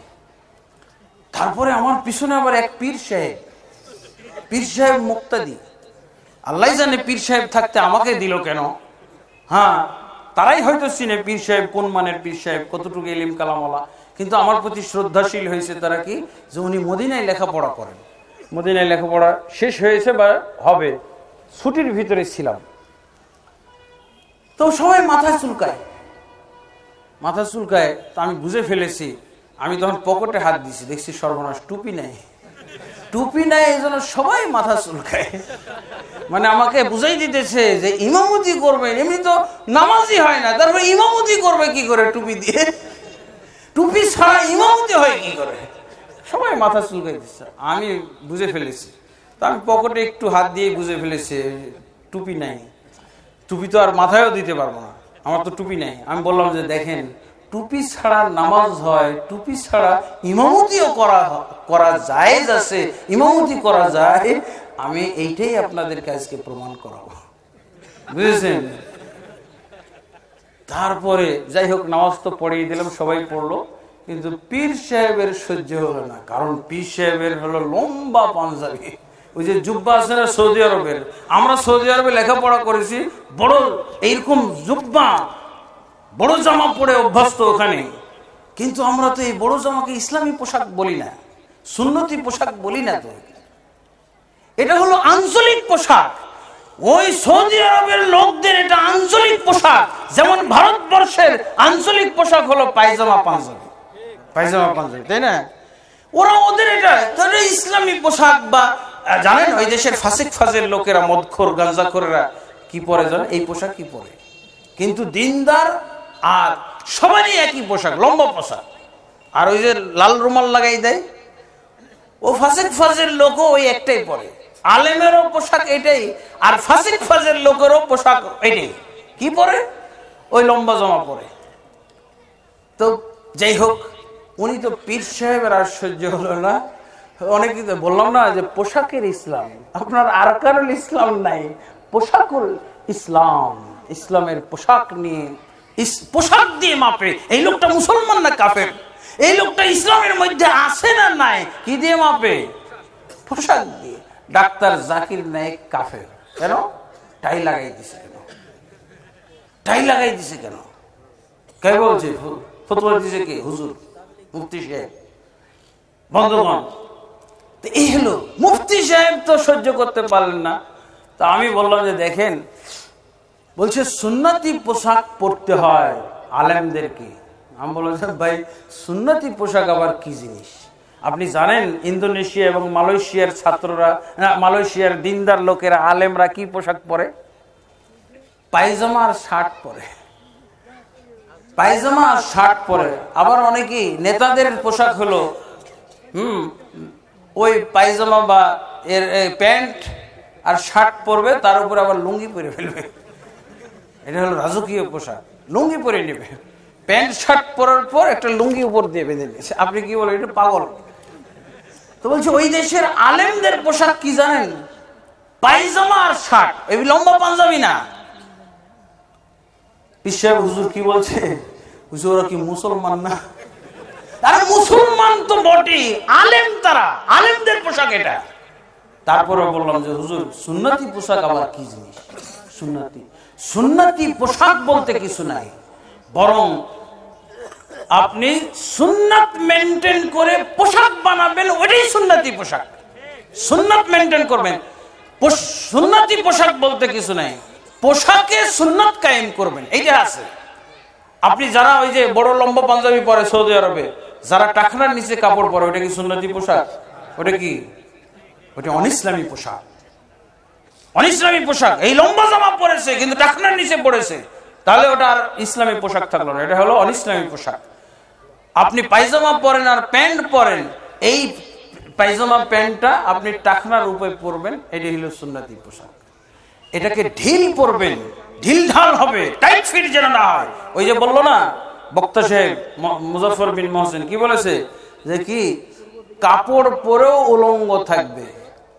যদি টাইট ফিট কাপড় পরেন উলঙ্গ থাকবে না, কাপড় পরেও কোন জায়গায় কি আছে সব বোঝা যায় না, মহিলা হোক আর পুরুষ হোক, কোন জায়গায় কি আছে সব উপর থেকে টের পাওয়া যায়। এই জন্য আল্লাহ রাসূল সাল্লাল্লাহু আলাইহি ওয়াসাল্লাম বলছেন কাসিয়াতুন আরিয়াত, কাপড় পরা উলঙ্গ মহিলা, কাপড় পরা উলঙ্গ পুরুষ।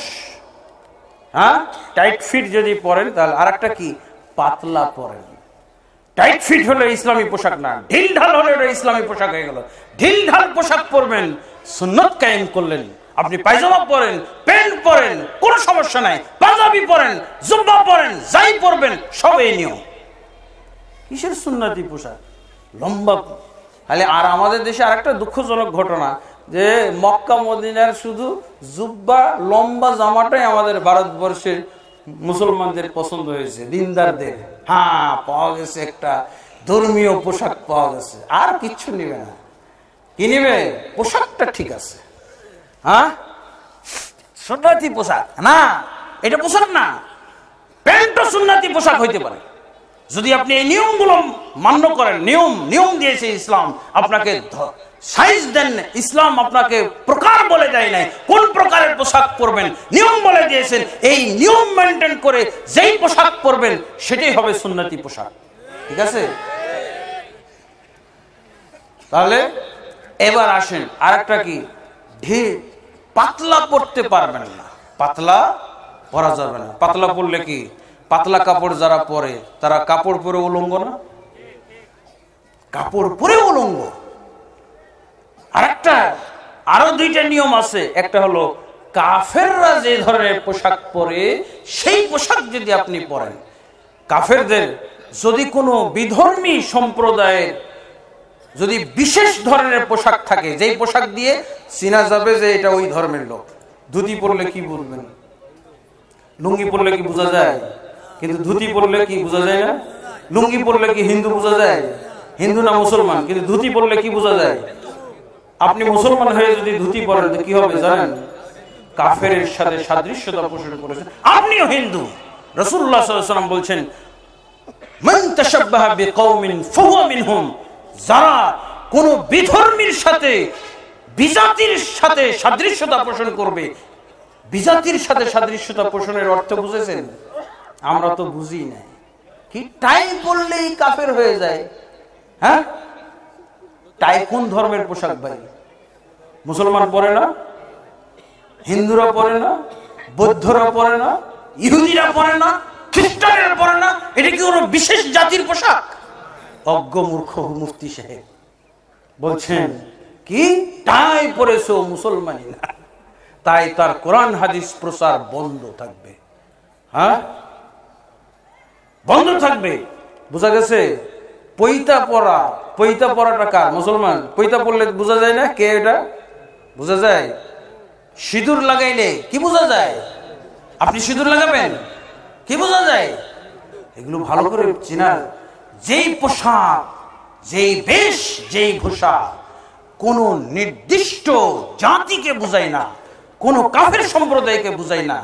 সেটা কখনো, সেটা আপনি পড়লে, আপনি ব্যবহার করলে কাফের হবেন না, কাফেরদের অন্তর্ভুক্ত হবেন না। যেটা বিশেষভাবে তাদের জন্য, সেটা পড়লে আপনি কাফের হয়ে যাবেন। আপনি পৈতা পড়তে পারবেন না, পারবেন? সিঁদুর লাগাইতে পারবেন না। সিঁদুর লাগাইলে তো আপনার দৃষ্টিতে হিন্দু হয়ে যায়, তাই না? নামাজ পড়েন, নামাজ পড়ুক আর না পড়ুক, সিঁদুর লাগা মহিলা দেখলে এটা হিন্দু। মুসলমানের মেয়ে হলেও হিন্দু হয়ে যায়, তাই না? আপনি কি মনে করবেন? তাই মনে করবেন না। এগুলো বুঝতে হবে। ইসলাম বুঝার গ্রামার আছে, ইসলাম বুঝতে হবে। খালি ইসলামের দাওয়াত দিলে হবে না, ইসলাম বুঝে দাওয়াত দিলেন, ইসলামটাকে বুঝে দাওয়াত দিলেন, তাহলে আপনার ইসলাম ব্যাখ্যা করাটা, ইসলাম প্রচার করাটা ঠিক হবে। অন্যথায় ইসলামের নামে ভুল প্রচার, ইসলামের নামে বেদাত প্রচার হয়ে যাবে, ইসলামের নামে অনিসলামী কিছু প্রচার হয়ে যাবে। কাজী ইব্রাহিম সাহেব আসছেন? হ্যাঁ, কত দূরে? আচ্ছা ঠিক আছে, আলহামদুলিল্লাহ। তাহলে বোঝা গেছে, তাহলে এটাও একটা নিয়ম। ইসলামী পোশাক হওয়ার জন্য এসে গেছেন আটিপাড়া পর্যন্ত, আটিপাড়া পর্যন্ত এসে, আর কতক্ষণ লাগবে? এতটুকু ধৈর্য ধারণ করবেন না? আর এখানে কি শেষ নাকি? উনি শুরু করলে শেষ করে যেতে হবে, তাই না? আপনারা ইলম অর্জন করতে এসেছেন, ইসলাম বুঝতে এসেছেন, সহিহ ইসলাম বুঝতে এসেছেন, তাই না? পরিমিত ইসলামটাকে বুঝতে এসেছেন, আলহামদুলিল্লাহ। তাহলে আরেকটা নিয়ম আছে সুন্নতি পোশাকের, আরেকটা নিয়ম, সেটা কি? লিবাসুশ শুহরা, প্রসিদ্ধি অর্জনমূলক যেন পোশাক না হয়। আপনি একজন সাধারণ পাবলিক কোন দেশের রাজা বাদশার পোশাক পরে যদি রাস্তায় বের হন, তাহলে মানুষ তো আপনাকে দেখতে দেখতে ক্লান্ত হয়ে যাবে, চোখ ক্লান্ত হয়ে যাবে, মানুষ খালি তাকাইতে থাকবে, হ্যাঁ এটা কেমন ধরনের পোশাক, এটা কেমন ধরনের পোশাক, এটা কোন পোশাক হলো, আরে দেখ দেখ দেখ দেখ দেখ কি ধরনের পোশাক।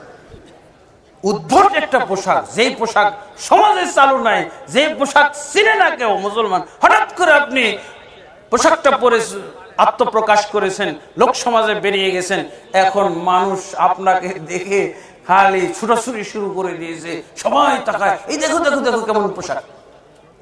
দেখছেন একটা পোশাক আছে আফ্রিকানরা পরে, কি ধরনের?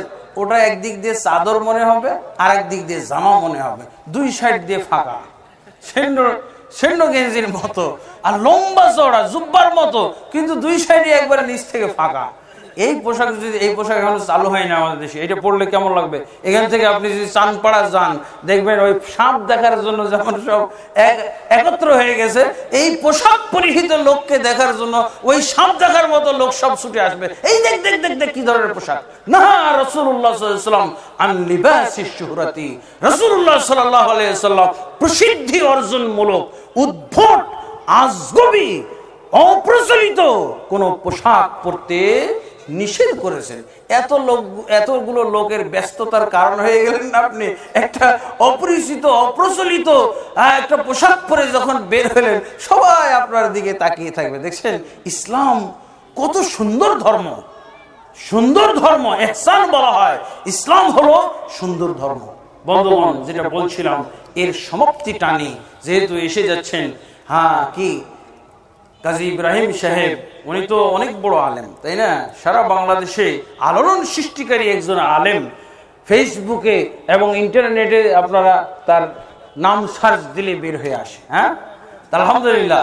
এখন আমরা উপসংহারের দিকে যাচ্ছি, যে আলোচনা শুরু করেছিলাম। আপনি যে ইসলাম পালন করবেন, সেই ইসলামটার মাপ কি, সাইজ কি, পরিমাণ কি, বোঝা গেছে? হ্যাঁ, আরেকটা, এই ইসলাম পাওয়ার জন্য রাসূলুল্লাহ সাল্লাল্লাহু আলাইহি ওয়াসাল্লাম একটা ঠিকানা বলেছেন। পরিমিত ইসলাম, আল্লাহ যে ইসলাম নাজিল করেছেন, রাসূল যে ইসলাম প্রচার করেছিলেন, যে ইসলাম সাহাবায়ে কেরাম পালন করতেন, এই ইসলামের একটা ঠিকানাও কে দিয়ে গেছেন? রাসূলুল্লাহ সাল্লাল্লাহু আলাইহি ওয়াসাল্লাম। মনোযোগ সহকারে শুনবেন, সেই ইসলামের ঠিকানাটা আপনি জানবেন না, ঠিকানাটা জেনে নেন। হ্যাঁ, এসে গেছেন। আপনি এই আলোচনাটুকু, এই উপসংহারের আলোচনাটুকু হারিয়ে দিয়েন না। কি, যে ইসলামটা আপনি এতক্ষণ যাবত শিখলেন, এই ইসলামের ঠিকানা কোথায়? ঠিকানাটা কি? ঠিকানা রাসূলুল্লাহ সাল্লাল্লাহু আলাইহি ওয়াসাল্লাম বলে দিয়েছেন, তারাকতু ফিকুম আমরাইন, আমি তোমাদের মাঝে দুটি জিনিস ছেড়ে গেলাম, লান তাযিল্লু মা তামাসসাকতুম বিহিমা, দুটি জিনিস ছেড়ে গেলাম, যদি এই দুটি জিনিসকে তোমরা আঁকড়ে ধরো, শক্ত করে আঁকড়ে ধরো, লান তাযিল্লু, কশিন কালো গুমরাহ হবে না, কশিন কালো পথভ্রষ্ট হবে না, কশিন কালো দিগ্ভ্রান্ত হবে না, কশিন কালো হবে না। কি কিতাব ঠিকানা? সেই ইসলামের ঠিকানা কোথায়? ঠিকানাটা বলেন।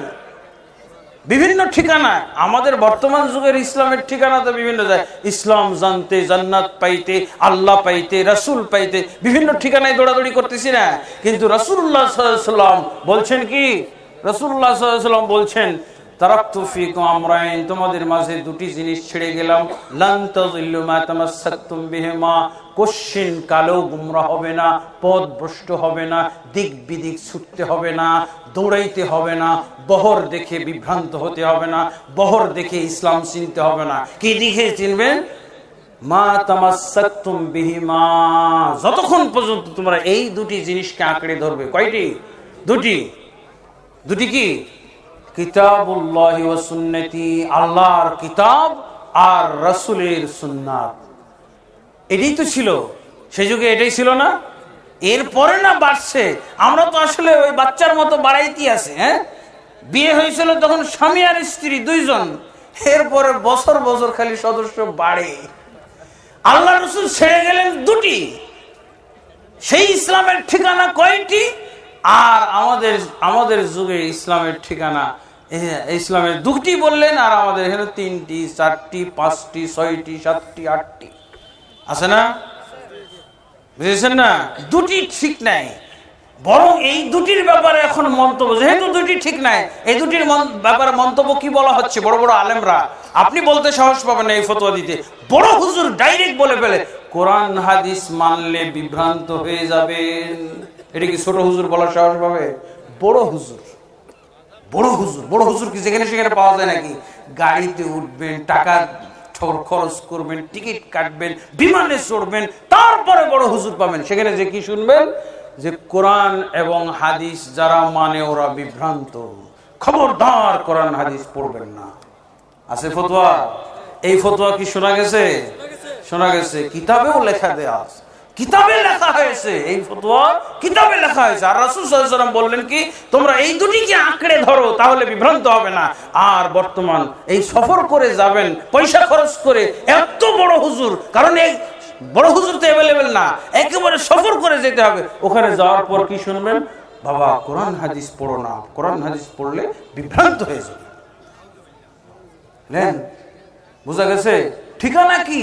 ঠিকানা হলো বিভিন্ন জায়গায় বড় বড় হুজুর, মুফতি, মুর্শিদ বসে আছে, দরবার খুলে বসে আছে, দরগাহ খুলে বসে আছে, খানকা খুলে বসে আছে। খালি হুজুরদের পিছনে দৌড়াও, তুমি জান্নাত পেয়ে যাবে।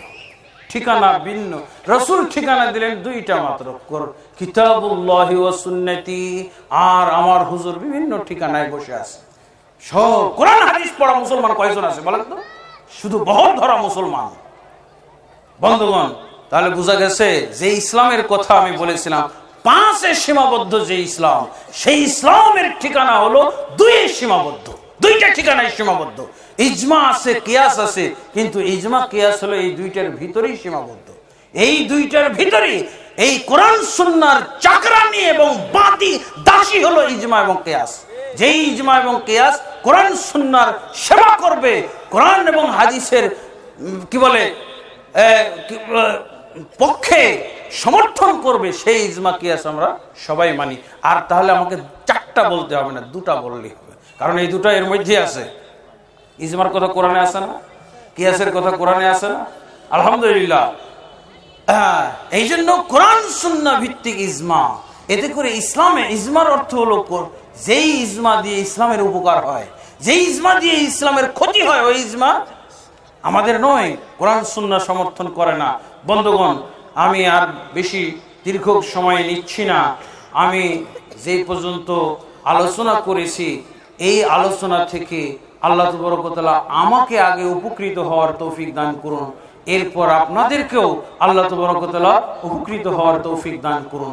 এবং আমি আপনাদেরকে আমার অন্ধ অনুসরণ করতে বলছি না, আমি যা বললাম তাই আপনারা মানুন, না মানলে বদদুয়া থাকলো, এই কথাও বলছি না।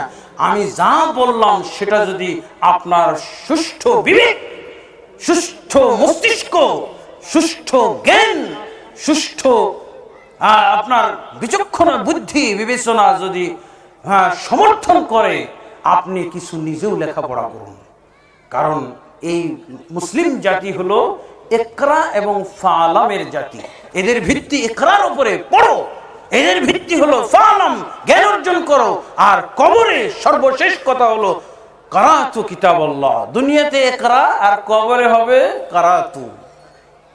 আল্লাহ 3টা প্রশ্নের জবাব যারা দিতে পারবে তাদেরকে জিজ্ঞেস করা হবে যে তুমি কোথা থেকে, মায়ুদিরিকা, এই 3টা প্রশ্নের এই সঠিক জবাব কিভাবে শিখলে? তখন সে কি বলবে? কারাতু কিতাবাল্লাহি, হ্যাঁ আমি আল্লাহর কিতাব পড়েছি। তারপরে কি? এই কিতাবের প্রতি সুম্মা আমানতু বিহি ওয়া সাদ্দাকতু, আমি ঈমান এনেছিলাম কিতাবের উপরে। কি বলবে যে হুজুরের বহরে বহরে ছুটেছিলাম, কি বলবে? ইকরাওয়ালা ধর্ম এটা। ফাআলাম আন্নাহু লা ইলাহা ইল্লাল্লাহ, জেনে শুনে বলো লা ইলাহা ইল্লাল্লাহ, জ্ঞান সহকারে বলো লা ইলাহা ইল্লাল্লাহ। এটা আল্লাহর কথা, সূরা মুহাম্মদের 19 নম্বর আয়াত। এই ধর্মের ভিত্তি হলো ইকরা এবং ফালামের উপরে, আর সমাপ্তি হলো কবরে। আপনার সর্বশেষ মঞ্জিল হলো কারাতু দিয়ে শেষ হবে। আপনার সমাপ্তি দুনিয়া আখিরাতের কি হবে? আল কবর আউয়ালু মানাজিল আখিরা, কবর হলো সর্বপ্রথম মঞ্জিল। এখানে আপনি পাশ করার জন্য কি বলতে হবে? কারাতু কিতাবাল্লাহি, আমি আল্লাহর কিতাব পড়ে জেনেছিলাম। এই তিনটা প্রশ্নের জবাব। আমি হুজুরের আস্তানায় আস্তানায় ঘুরে ফিরে বেড়েছিলাম, আমি দরবারে হাজিরা দিতাম শুধু, আমি বিশ্ব মুমিন মঞ্জিলে যাইতাম, আমি বিশ্ব আশিকে রাসূলে যাইতাম, সেখান থেকে আমি শিখেছি। এটা বলবে? তাহলে মাঝখানে আমরা যেন ইসলামের নামে মরীচিকার মধ্যে পড়ে আসি, যেই মরীচিকাকে কি যে দূর থেকে দেখা লোকেরা বলবে পানি, কিন্তু আসলে কাছে যাওয়ার পর দেখবে বালু। বন্ধুগণ, ইসলাম হলো কোরআন থেকে আসা ধর্ম, ইসলাম হলো হাদিস থেকে সুন্নাহ থেকে আসা। এই হলো ইসলামের ঠিকানা। আপনারা মানলে মানেন, না মানলে আমার কিচ্ছু যায় আসে না। আমি এই পর্যন্তই ওয়াজ জানি, আমি এই ওয়াজ ছাড়া কোনো ওয়াজ জানি না। ঠিক আছে? এই ওয়াজ আমি নিজে আমল করি, এই ওয়াজ আমি মানুষের জন্য প্রচার করে থাকি। আল্লাহ তাবারক ওয়া তাআলা সবাইকে আমল করার তৌফিক দান করুন, সবাইকে ইলম অর্জন করার তৌফিক দান করুন, সবাইকে কোরআন বুঝে পড়ার তৌফিক দান করুন, সবাইকে রাসূলের সুন্নাহ বাস বিচার করে, সহিহ জয়ীফ জাল বানোয়াট বাস বিচার করে পড়ার এবং আমল করার তৌফিক দান করুন। আল্লাহুম্মা আমিন। اللهم اصلح لنا ديننا الذي هو عصمة أمرنا، واصلح لنا دنيانا التي فيها معاشنا، واصلح لنا آخرتنا التي فيها معادنا، واجعل الحياة زيادة لنا في كل خير والموت راحة لنا من كل شر. اللهم أعز الإسلام والمسلمين وأذل الشرك والمشركين ودمر أعداءك أعداء الدين يا رب العالمين.